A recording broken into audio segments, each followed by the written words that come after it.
If you want something you've never had, you're going to have to do something that you have never done.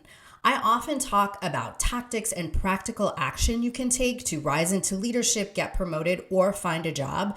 But the truth is that if you do not shift your mindset first, none of the tactics that I share are going to help. So today I'm talking about 4 mindset shifts that you need to make in order to manifest your dream job, any job, or practically anything you want in life. Hi, I'm Kristen. I'm an executive career coach with 25 years of experience as a hiring manager. I help mid to senior level women rise through the ranks, get promoted, and transition into work they love.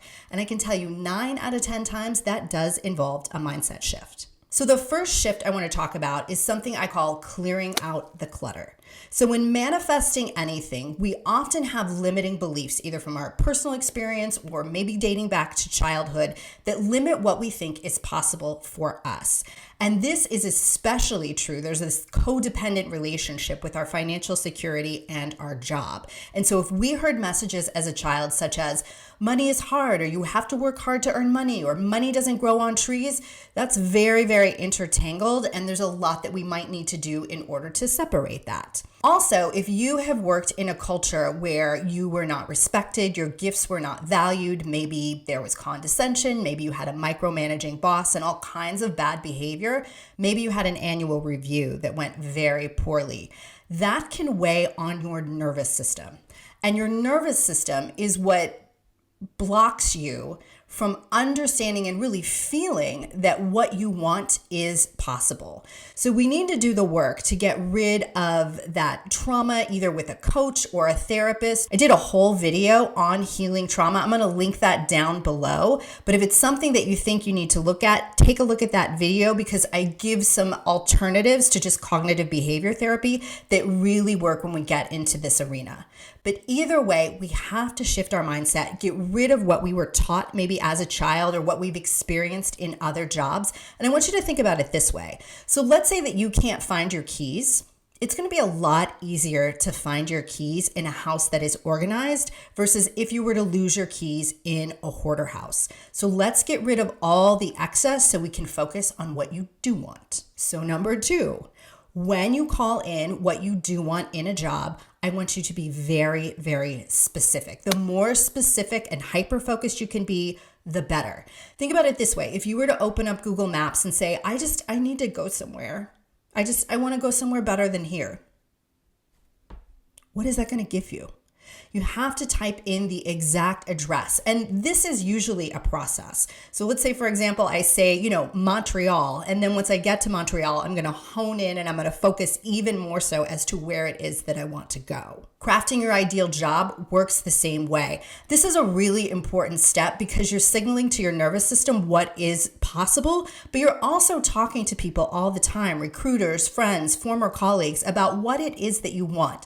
So I don't want you to be calling in a job. I want you to be calling in the job, and that requires hyper specificity. Let me give you another example because I think that job hunting and dating are very much alike.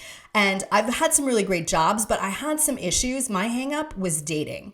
So when I first got divorced many years ago, I was open to anything. I just wanted to meet people and see what was the right fit. And let me tell you, I wasted many a year dating people I should not have been dating. It was only when I was really specific with myself and with the universe at large, and then also with people I was dating, that I was able to call in my husband. And this works the same with job searching. Be specific, be direct, tell people what you're looking for, and feel it for yourself. Number 3, who do you need to be? So in order to step into a truly magnificent job, you need to be a truly magnificent person, maybe a truly magnificent people manager, coder, lawyer, whatever it happens to be. And if you have been laid off or you've had a bad annual review or you had a boss who was a micromanager, you might not be feeling that right now. But it's only once we step into that kind of new persona, if you will, that we're really able to call in what we deserve. Let me give you an example with a client of mine. So I had a client who was laid off. She had been a senior director before, and it took her a while to come see me, and she had been applying for jobs for several months, and she started to just applying to director level jobs and senior program manager jobs because she didn't think that what she wanted was possible, even though what she really wanted was to step into a vice presidential role. So we talked about, if she was going to be a vice president, what would that look like? What qualities would she have to admit? Who would she be in that role? And she was honestly so down and out that it was very hard for her. So we picked someone that we did not know personally, Beyonce, and we talked about what are the Beyonce characteristics that would allow you to step into a vice presidential role. And what we identified is that Beyonce is someone who, when she is on stage and she is in front of people, she is incredibly fierce, she is incredibly bold, and then behind the scenes, she is a humble, grateful person. And that was who my client wanted to be. So with that in mind, she did find a vice presidential role for which she was qualified. She crafted her cover letter, detailed her resume, sent it out, and then the very next day she saw in her inbox she had received a response, assumed it was an automatic rejection, and then when she opened it, they wanted to interview her immediately. That's the power of suggestion. So if you don't feel like you yourself can step into that authentically, pick someone who can and personify them. And number 4, and I think this is most important, it's really the secret sauce that glues the rest together. How do you want to feel?